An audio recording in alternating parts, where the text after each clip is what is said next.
Dados históricos apontam ao século XIII como data de construção da Ponte de Cavês, a qual atravessa o rio Tâmega e liga entre si as províncias do Minho e de Trás-os-Montes.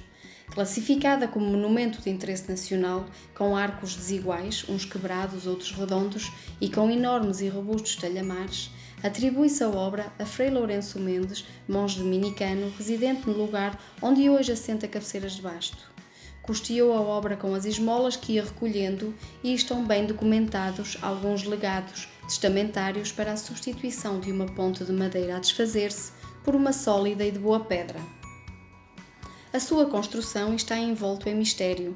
Segundo narra a lenda, inicialmente os alicerces começaram a ser levantados no lugar de Vila Franca, onde ainda hoje podem ser observados.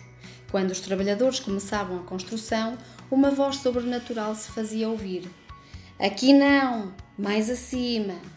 A tradição popular atribuiu essa voz a São Bartolomeu, santo de tradições seculares, o qual ainda hoje é celebrado na Capela da Ponte. Mudaram-se então os trabalhadores com as respectivas ferramentas para o chamado Poço das Laranjeiras, situado também no rio Tâmega e nas proximidades da confluência com o rio Cavês. Porém, após o reinício dos alicerces, os quais também hoje ainda são visíveis, a mesma voz fez-se ouvir novamente.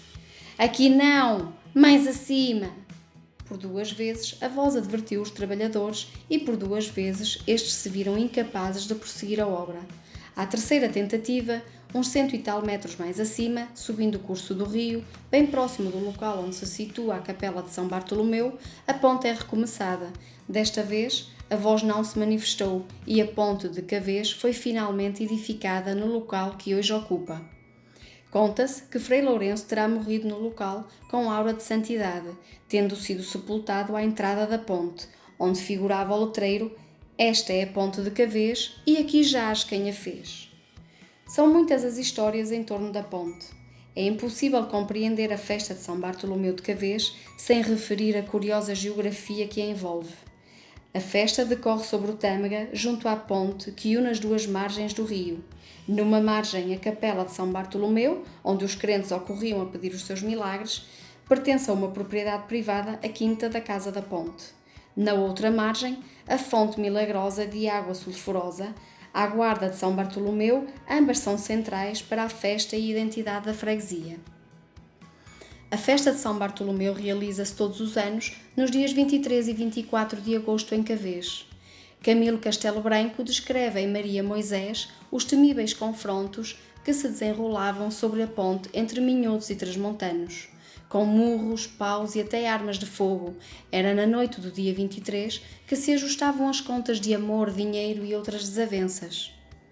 Apesar da reputação aguerrida dos confrontos da festa de São Bartolomeu, muitos peregrinos acorriam à festa em busca de outro tipo de pancada, a marretada exorcista do santo. Sendo a capela propriedade privada, os caseiros abrem a porta aos crentes que demandam o santo.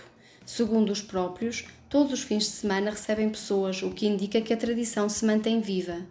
No centro da capela e da tradição, encontra-se a imagem de São Bartolomeu a pisar o diabo. O ritual a que os romeiros são submetidos assevera-se simples. Dentro da capela, prestada homenagem ao santo, a pessoa suposta possessa recebe literalmente uma pancada na cabeça. A noite de São Bartolomeu mergulha-nos na luta sem tréguas, entre a ordem e a desordem, o bem e o mal, a luz e as trevas. Combate em que o santo é mestre. Nas suas viagens libertou cidades assoladas pela idolatria e pelos espíritos malignos. Tal como São Bento, São Bartolomeu consta entre os grandes santos exorcistas.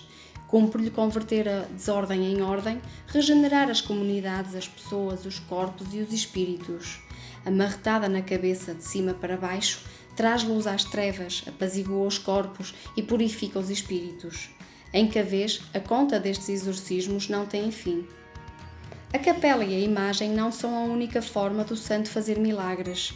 Na outra margem do rio, uma descida melhorada por promessa de uma imigrante conduz a uma fonte também ela milagrosa. O caudal da fonte é ténue, mas certo, e a flora envolvente contribui para a aura sobrenatural da pia. À água são atribuídas propriedades curativas, sobretudo para as doenças da pele. Há indícios de que a fonte foi associada em tempos recuados, no final da Idade Média, a uma gafaria. Acredita-se que o efeito da água da fonte aumenta nos dias de festa. Ainda é prática usual beber a água da fonte ou levá-la para casa em garrafas e garrafões. Ainda não vai muito tempo, durante a festa, quando os ânimos guerreiros se exaltavam, os transmontanos desafiavam: "Vinde à fonte! Vinde à fonte!"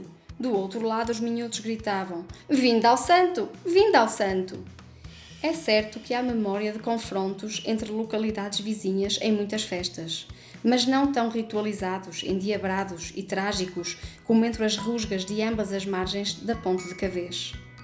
No conto camiliano Como Ela o Amava, o morgado ébrio põe cobro às negociações entre as rondas rivais nos seguintes termos: "Não há convenções, o mundo acaba-se aqui hoje."